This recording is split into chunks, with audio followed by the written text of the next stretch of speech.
I was encountering so many people who thought the way I thought before my conversion, and that was that church and religion and spirituality was about following a bunch of rules. That's what I thought it was. I didn't think it was anything more than that. In Medjugorje, God showed me what it really was about.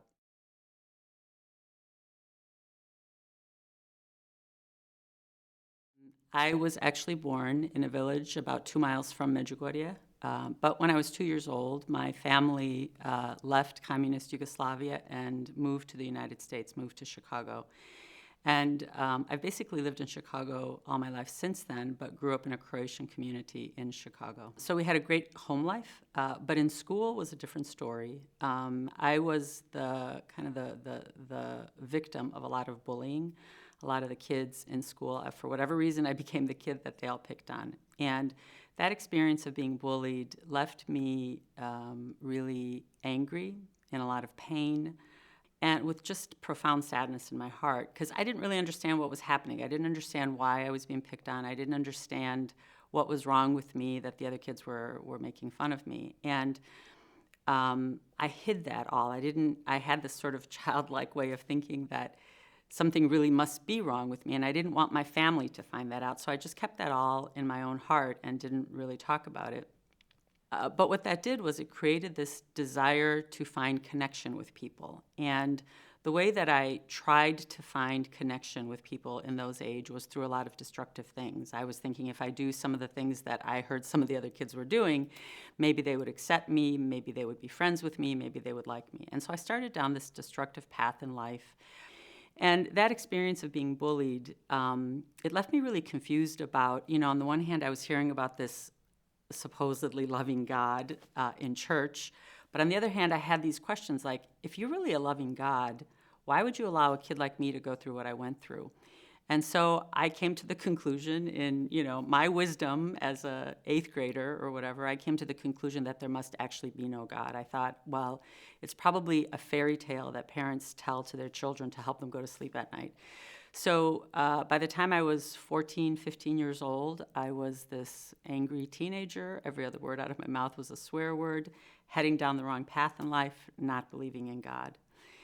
And then in the summer of 1981, I was just finishing my sophomore year of high school in Chicago, suburbs of Chicago, and my family planned a summer vacation to come to our homeland, to Bosnia and Herzegovina, to Croatia, to former Yugoslavia. The night of Friday, June 26th, my dad asked my sister and I if he said he was going shopping in the nearby town of Ljubuški. So that morning we went to Ljubuški, and we got there before the stores opened.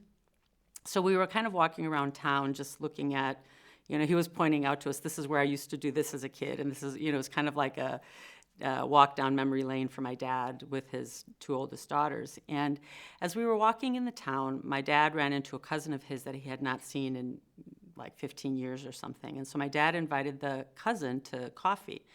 And so the 4 of us went to this outdoor cafe, my dad, his cousin, my sister, and I. And we were all just kind of talking about whatever, my sister and I and my dad and his cousin. And all of a sudden, the cousin sort of leaned forward and he started whispering something to my father. And I remember being really irritated, like, what is he whispering that we can't know? What is this great secret? And after a few minutes of that hushed conversation, my dad looked at my sister and I will never forget the look on his face. It was a look of such shock. And my dad was always a very sort of calm, steady person. And I remember being a little, almost kind of freaked out, like, what just happened? Like, you could tell whatever it was that he just learned, it was something really shocking by the way that he was looking at my sister and I. And so my dad leaned across the table to my sister and I, and he said, my cousin just told me that the Gospa, which is the Croatian word for Our Lady, that the Gospa has just appeared over in Medjugorje. That was the first time that I heard about the apparitions. And what I say sometimes when I share my story with people is that morning when I woke up, before we went shopping, I could never in a million years have imagined that I was going to go to bed a totally different person, that my life in a split second was going to change, because that's what happened in that moment. In that moment that I heard those words, the Gospa has appeared in Medjugorje, something happened to me. As a 15-year-old kid, I didn't understand it. I didn't know what was happening to me. Now, as an adult who's been walking in the faith for 42 years since then, I understand what happened. But back then, I just knew that I was having an experience of something. First of all, I instantly believed it. This kid who fought with her parents on Sunday mornings not to go to Mass instantly believed that these apparitions were real. And by the way, have never doubted it a day in my life since then. But more importantly than instantly believing that it was real, today when I look back on what happened, I know that what it was that I experienced, it was an encounter with God. It was a moment when God entered my life in a very real, very profound, life-transforming way. I didn't have those words to articulate it, to express it, to understand it, but I know that that's what happened. And it was like all of those years of the pain that I had felt from the bullying in school, it was like it all just kind of melted away to the ground around me, and it was gone. It was just completely gone. And in place of that anger that had so filled my heart, it was like that anger was replaced with something else, with the presence of something, which, again, I didn't understand. I know today it was the presence of God. It was like I was in this bubble of grace, this bubble of light, and it was like I must have been going through the motions, leaving the cafe and going shopping and driving home. I don't remember any of that because I was so just enveloped in this grace that had suddenly filled my heart out of nowhere. The next thing I remember is coming home and my dad telling my mom about these apparitions. And it was a Saturday afternoon, and ironically enough, or coincidentally enough, two of the sisters, the Franciscan sisters who were serving in Medjugorje at the time, Sister Vladimira and Sister Marcelina, were cousins of my father's. And so my dad said to my mom, well, why don't we go to Medjugorje? Why don't we go there and talk to them and see what they can tell us about what's happening here? And I begged them to let me go with them. I was like, please, please, please let me go. And it was funny. This kid who used to fight to not go to church suddenly was begging to go to church. But they said, you know what? You guys hang out and do whatever you plan to do today. We'll go over there. We'll kind of find out what's going on, and we'll come back and report to you. So that afternoon, the fourth day of the apparitions, my parents went to the rectory. They were talking to my dad's cousins, the Franciscan sisters. They were talking to some of the priests, and they all said, we don't know what to tell you about these events. They said, some kids are claiming that the Blessed Mother is appearing to them. And they said, but why don't you go to the hill yourself? Supposedly she's going to be appearing again tonight. Why don't you go to the hill yourself and, see for yourselves? So my parents went to the hill that afternoon, and one of the things that shocked them was, anybody who knows Medjugorje, particularly this region of the world, particularly back then, there weren't many people that had telephones, and even those that did, there was some kind of a telephone strike or lightning strike or something where communication was out. And not a lot of people had cars. Like, there wasn't a way to get information out. And yet, that fourth day of the apparitions, when my parents got to the base of Apparition Hill, there were thousands and thousands and thousands of people there. And they were shocked by that.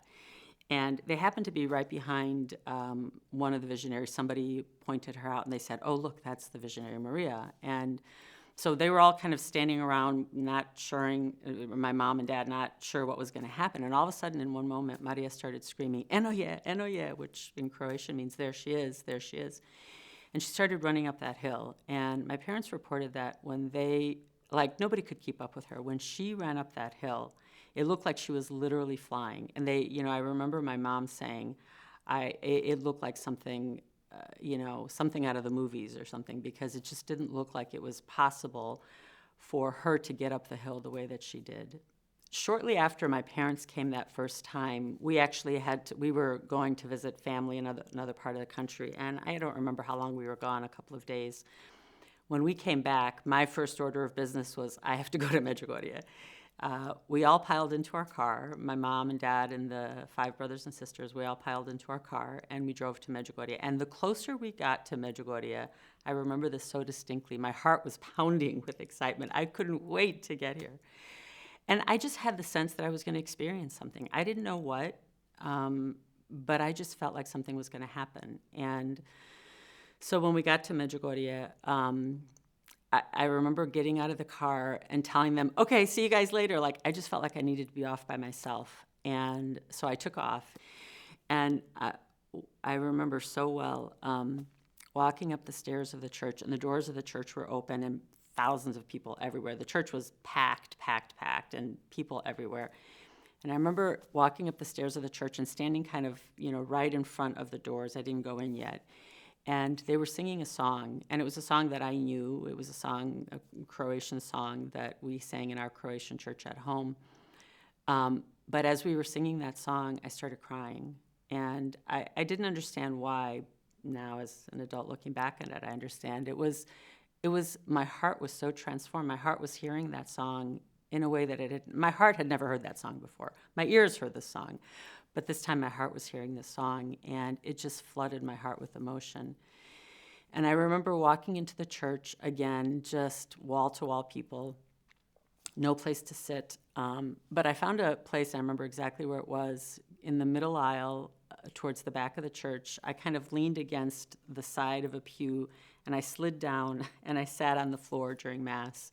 I didn't get up for the gospel. I didn't kneel for the Eucharistic prayer. I didn't move, not because of any sense of disrespect whatsoever. It was more that something was happening within me, and it was kind of like that experience in the outdoor cafe. It was like I was in this bubble of grace, and I was almost not aware of what was happening. I was just sitting there flooded with something that I didn't understand. Today I understand it was with the presence of God. And I remember when we prayed the Our Father, there was such a resounding, the church just shouted out Our Father that I wept again. I cried again. It was so moving. I spent the rest of that summer going to Medjugorje every day that I could, getting there any way that I could. I hitched rides. I hitchhiked. I begged for rides. I walked. Many of the experiences that people had with some of the communist stuff that was going on, we experienced a lot of that as well. And it never deterred me nor anybody that I encountered that summer from going there. It was just such an incredible experience. I thought that the experience that I was having was tied to the place. And in a way it was. It all started in the place. But I thought that it was confined to the place. And I was worried that when I left, that the experience would remain here and that I would go home and everything would just be back to normal. And I was really worried about that. And I thought, it broke my heart, actually. I thought, I don't want to go back to that reality. I want to stay in this experience that I'm having here. It was such a profound experience, and I felt like I needed to just keep it very interior. I felt like I needed to live it within my heart, not really talk about it. So my family knew that something changed because suddenly I wasn't fighting going to church anymore. My friends saw that something was different. The few friends that I had, many more friends started coming later when I started talking about that experience of faith. It was I suddenly found that was a draw to people. I suddenly found myself, when I started being more open about the faith, I suddenly found that people wanted to hear more about it, and all of a sudden God gave me more people than I knew what to do with. But in those initial years after my conversion, I felt like I just needed to keep it to myself. I felt like I needed to quietly nurture whatever this thing was that happened, and I did that. And from that day, June 27th, 1981, to today, it's never gone away. I had such a profound encounter with God, and what I realized was I was encountering so many people who thought the way I thought before my conversion, and that was that church and religion and spirituality was about following a bunch of rules. That's what I thought it was. I didn't think it was anything more than that. In Medjugorje, God showed me what it really was about in my sort of, minimal understanding at the time. And what happened within me was within my own heart was born a desire to help other people encounter what I had encountered. And that desire became so strong. All my friends that know me know this line. I used to say all the time, and I still say it. I just want to shout it from the rooftops. I want to tell everybody. I want everybody to know about this God that can change your life if you let him in. And so that desire was born within me to do that, to make my life about that. I brought my first pilgrimage group to Medjugorje in 1997. It was the most amazing thing to bring people here and to watch them encounter Medjugorje, encounter God through Medjugorje the way I had. And that was it. I was hooked. I knew this was one of the things that I wanted to be a central focus of my life. When that desire in my heart was born to shout it from the rooftops, at the time, I could never have imagined the doors that the Lord would open to enable that to happen.